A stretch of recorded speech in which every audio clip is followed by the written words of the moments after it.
Hello, beautiful souls. Welcome back to Atmanexus. I'm Sid, and I'm here once again with my wonderful friend Jude. Welcome, Jude. Hello, Siddharth. Hello, everybody.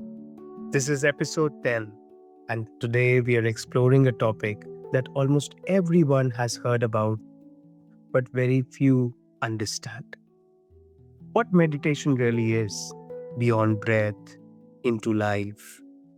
My dear lovely audience, let me ask you something. Have you ever thought, why is it that I can sit with my eyes closed for 20 minutes and still lose my peace the moment someone cuts me off in the traffic? Or if meditation is making me calmer, why do I still react so quickly to criticism? Or perhaps you've wondered, is meditation only something I do on a yoga mat? Or is it something I can actually live? Have such thoughts ever crossed your mind? Because today we are going to challenge one of the biggest misconceptions about meditation. Many of us think meditation simply means closing our eyes, focusing on our breath, and trying not to think. But what if the breath is only one doorway? What if meditation doesn't end when you open your eyes? What if it actually begins there? So, today, my dear audience, we are going to explore meditation beyond techniques into the way we eat, we walk, the way we listen, work, speak, even wash dishes. We look at what modern neuroscience says, what ancient scriptures have taught for thousands of years, and how awareness, not posture, is the real heart of meditation. So, Jude, are you ready? Yes, I'm ready. So, Jude, when people hear the word meditation, the first image that usually comes to the mind is like someone sitting cross legged with closed eyes, slowly observing the breath. Why do you think we have reduced meditation to just breathing? And what does meditation actually mean in its deepest sense? I think that our very narrow conditioning has reduced meditation to the image of a monk sitting in cross legs, observing his breath, and that meditation is not something for everybody. Whereas actually everyone can meditate. Everyone can meditate right now. I think meditation is one of the most misunderstood things. And it's way easier and way simpler than most people think. Meditation is the practice of awareness. Meditation is the practice of being aware without attaching judgment or opinion to what you see. And now sitting in cross legs is a very good way of practicing this in a very intense way. But we have the opportunity to be aware in everything that we do, whether we are sitting in traffic, going for a walk, laying down in bed, listening to somebody else, preparing a meal. We have the ability and opportunity to be aware in all of these activities. So I think a big part of you and I having this conversation today is about bringing awareness to actually, you can practice awareness in meditation as a part of your life, not as a purely as a disciplined practice. That's such an important distinction you have made. And I feel even the word meditation can sometimes mislead us, Jude. Like in Sanskrit traditions, the word is dhyana, which points towards sustained awareness, not merely to concentrate. Breath observation is powerful because it anchors us in the present. In fact, many mindfulness based therapies begin with the breath because it's always available. But the breath isn't the destination, it's simply one of the entrances into awareness. So, if meditation is really awareness, does that mean walking can become meditation? Can eating become meditation? Can working, driving, or even washing dishes become meditation? How does ordinary life become spiritual practice? Like, how can we meditate while doing dishes, while working, while driving? What's your take on this, Jude?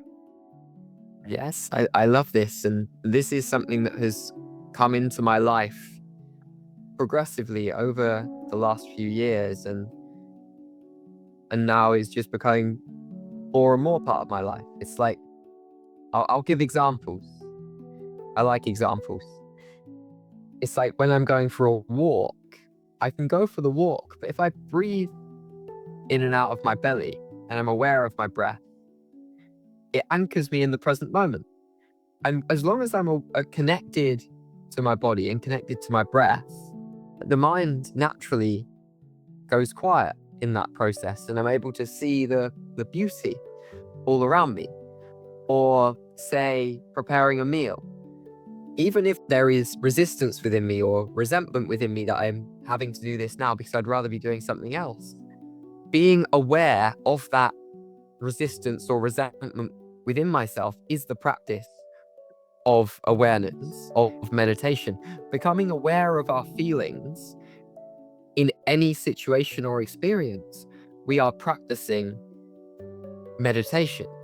So it is not about just having an empty mind all of the time. It is, as you said, the practice of sustained awareness in everything that you do, right? And we could give infinite examples, because it's possible to practice awareness in anything and everything that we do in our lives. And something that I'd like to share on this is when I maintain connected to awareness in any situation, it makes it way more interesting. It means that whatever the experience is, it matters a lot less. If I am present and aware and keep some of my awareness within myself, it's so simple, but it's very life-changing. I would love to hear your thoughts on this, Siddharth. First of all, I absolutely loved your idea. And I feel mindfulness can be practiced not only while sitting, but while walking, eating, standing, lying down, and performing everyday activities. Have you heard of Zen traditions, Jude? I have heard of it, yes. I have not studied it. I'm aware of it. They have a very famous saying like, when washing the dishes, wash the dishes. Not because dishes are sacred, but because attention is. So, practicing mindful eating, mindful walking, mindful daily routines has been shown to reduce stress. Like, if you just see, there are various researches which have actually shown that if you mindfully do your work, whatever you're doing, it improves emotional regulation, increases overall well being. Perhaps I feel meditation isn't escaping life, it's finally arriving in it. Well, it's obvious, right? The present moment is where life is happening.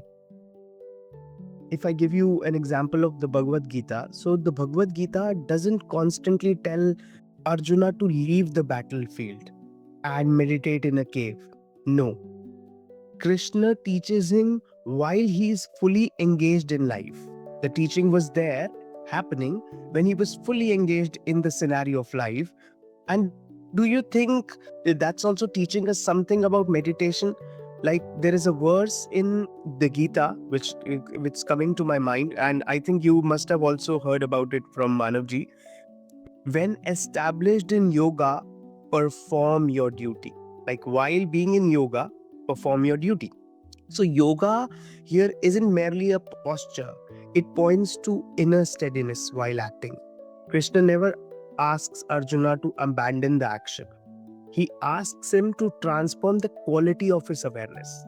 So maybe meditation isn't withdrawing from life, maybe it's learning how to remain inwardly peaceful while fully practicing in it. What's your take on this, Jude? But what comes to me in this is, whatever you're doing, do it fully and give your full undivided attention to what you are doing, to the task at hand. Yes, absolutely. Right. Many people say, I can't meditate. Yes. But everyone can meditate, right? And the conscious practice of meditation, of sitting in crossed legs or laying down or practicing walking meditations, it's like consciously practicing meditation is very important because it's like you're almost building the muscle that then transfers to awareness in real life, right? And a lot of people think that they can't meditate, right? But everyone can meditate. Right now, I can give an example of a type of meditation that we could all do on this, like right now in this moment. Everyone listening could do, you and I could do. We're not going to do it because we're not going to pause the call for 10 minutes, but I'm going to give it as an example. We could all just sit with our eyes closed or our eyes open. Doesn't even matter. And just observe the breath moving in and out of your belly. And then notice every time you become distracted from the breath. And when you're aware you've become distracted, you are awareness. And then gently bring your attention back to the breath. Or just sit with nothing to focus on. And just observe the feelings and the thoughts and maybe the inner chaos or inner turmoil within you. Because this is what I experienced with people a lot. A lot of the people that say they can't meditate, the reason they say they can't meditate is because it's extremely uncomfortable for them. It's extremely painful. Because as soon as they sit with themselves in silence, their thoughts and feelings get very loud. But sitting with those uncomfortable or unpleasant thoughts and feelings is meditation. Starting to have awareness that these voices, these forces are within you, within your body and mind, is meditation. It is just that the thinking mind goes, this is horrible. I'm not going to do this anymore, right? So everyone can meditate. It is accessible to everybody all of the time. It is just thinking minds that decide that it's unpleasant or uncomfortable, so that they decide they can't do it. Whereas in reality, of course, everyone can meditate. So when people say I can't meditate because my mind keeps thinking, so the goal is not really to stop the thoughts because something deeper is happening. And I feel this misunderstanding creates so much of frustration in people. In essence, the people that say I can't meditate because my mind is racing all the time, they are the people that are going to receive the greatest benefit from meditating. The more you meditate, it's like learning anything new to start with. It is really difficult often. Learning something new or putting yourself outside your comfort zone, it's difficult.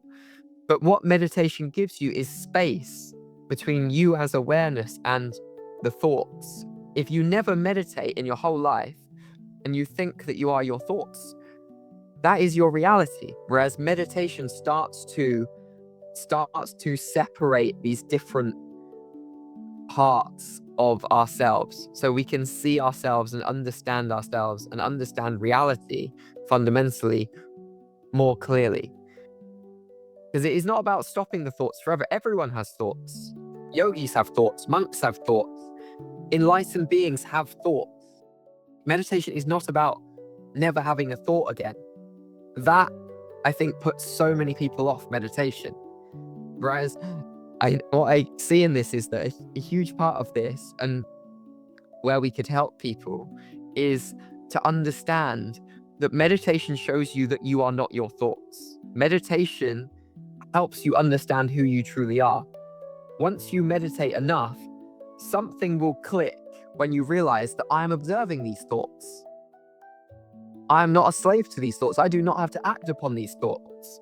And having a conscious meditation practice is very powerful to then being able to meditate just all the time in your life. But that I really believe that you can't skip the conscious practice and just skip to being aware all the time. The conscious practice is what is the tool that allows you to then meditate in any activity in your life. Yes. Because thoughts are not something which can be stopped, because thoughts are what the brain naturally produces. And trying to force them to disappear is like trying to stop clouds from moving.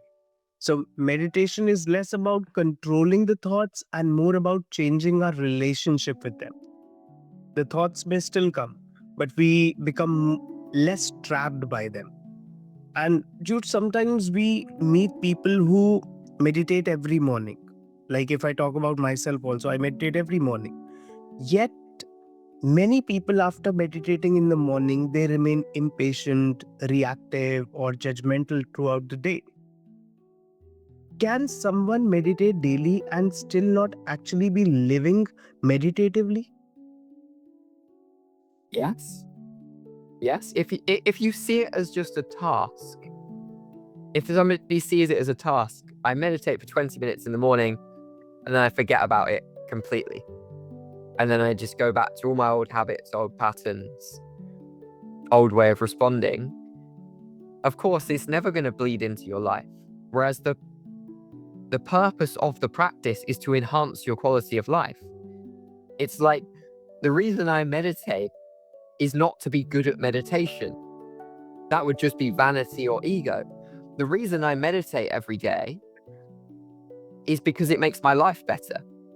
Because it means I go through life with a sense of peace, with a sense of calmness, with a pause before I respond to things. I notice when I don't meditate, I am more reactionary. I am less connected to myself. I am more agitated.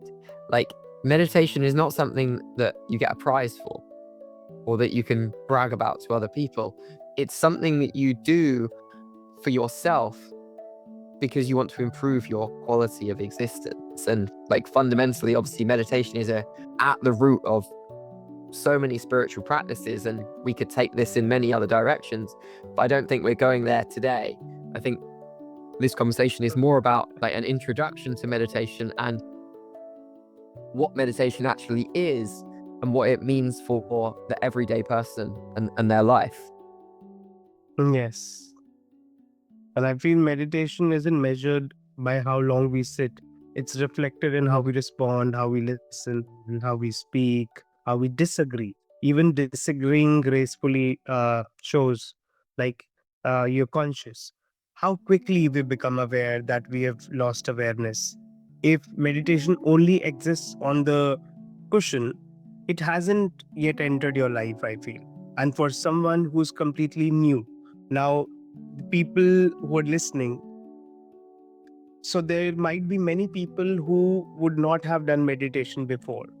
And Jude, for someone who's listening to this and wants to start meditation, what's one simple practice they can begin today that doesn't require 20 minutes of sitting? Number one, listen to some of our Atmanexus guided meditations. Guided meditations are a fantastic introduction to meditation and awareness. I've worked with many teachers and done hundreds, maybe thousands of hours of guided meditations. There is no shame whatsoever in seeking guidance from somebody very experienced in a field you want to learn about. And the other exercise I would give is, I know you said not to sit for 20 minutes, so I'm going to suggest sitting for 5 minutes. I'm going to say, spend 5 minutes a day doing nothing. Put your phone on airplane mode, put your phone away, and just sit alone somewhere, whether it's in your house or in nature or while you're on the bus. It doesn't really matter. Just spend 5 minutes actively doing nothing and just observe all the thoughts, all the urges, all the impulses, all the feelings within yourself, and sit and experience that for 5 minutes, because that in itself starts to reveal to you the process of meditation. I just love what you said. And maybe today, for the people who are just the beginners, they can just choose one daily activity, because I love keeping things practical. You can drink your tea without your phone. You can walk for 5 minutes without music. Listen to someone without preparing your reply. Just listen. Eat one meal without distraction. No reels, no movies, just eating your meal consciously. So these ordinary moments slowly they retrain your mind. Awareness grows not through dramatic experiences from outside, but through repeated moments of presence. Jude, if you were to conclude this topic of meditation, how it is misunderstood, what we should do, how we can meditate by doing daily activities, how would you conclude this topic? Don't hate, meditate. How would I conclude this topic? I would say open yourself to meditation. I would say that is an essential first step, because if you are closed to it or are greatly resistant to it, then you're never going to do it. You have to open yourself to something to allow it to become a part of your life. And I would just say, be curious. Maybe you've had bad experiences meditating in the past, but the past is not a good predictor of the present and future. I would suggest approaching meditation with an open mind and letting the past be the past. Like, from listening to this conversation, approach meditation with fresh eyes, with a completely open perspective, as if you and I think an amazing tool is to imagine that you don't know what meditation is, and just to start from scratch. You let go of all your judgments, all your preconceptions, all what other people have told you about meditation. Just let all that go, and just practice some guided meditations with different teachers, and just experience it without a goal. Just experience some guided meditations, experience some quiet time, experience spending a couple of minutes observing your breaths, experience eating your dinner without any distraction. Start experiencing these things, and just experiencing these things starts the process of inner transformation. It's really simple. It doesn't have to be complicated. Yes, it doesn't have to be, right? Absolutely. Well, I also feel meditation isn't another task to add to our already busy lives. Perhaps it's the quality we bring to the life we are already living. It's just enhancing the quality. The breath is beautiful, but it's only one doorway. Life itself is the meditation hall. Every conversation, every meal, every step, every act of kindness, every moment you remember to come back to the present is meditation. So, thank you so much, Jude, for another beautiful conversation. And thank you, our wonderful Atmanexus family, for joining us for episode 10.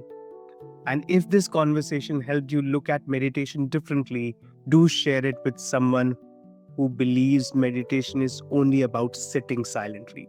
Because maybe the deepest meditation begins the moment we open our eyes. Until next time, stay aware, stay curious, and keep exploring. This is Sid and Jude signing off from Atmanexus. Until next episode. Thank you.